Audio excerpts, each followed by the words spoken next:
puso kong ito sa iyong paglisan. Hapdi ang siyang naramdaman, hindi na ba may babalik ang lahat ng ating nakaraan? Dahil ba sa huli na ang lahat sa iyo'y paalam?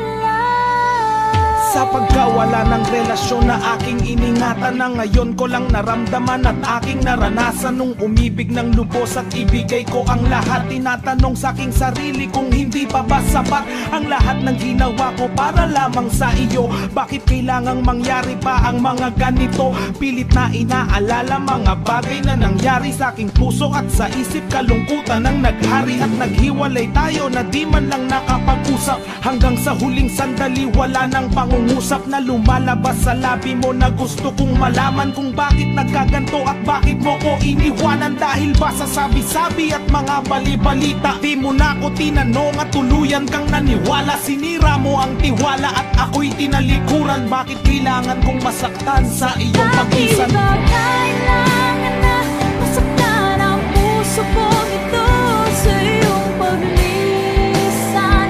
Hapdi ang siyang naramdaman, hindi na ba may babalik ang lahat ng ating nakaraan? Dahil ba sa huli na ang lahat sa iyo'y paalam? Naghiwalay tayo na kapwa may samaan ng loob, at di man lang ako nakaangat sa aking paglubog. Hanggang sa huling sandali di man lang nakapagpaalam. Katagang naisabi, hindi ko man lang nabitawan na sana'y mag-iingat ka sa lahat ng sandali. Di na ako muling hahabol at magbabaka sakali na maibalik ang dati at makapiling sa tuwina ang isang katulad mo, pagkat wala nang ang pag-asa at hindi talaga tayo ang itinakda ng Diyos. Kaya ang pagsasama natin ay maagang nagtapos. Bakit kailangan ko pang masaktan sa iyong paglisan? Di ko lubos maisip at ganto ang kapalaran.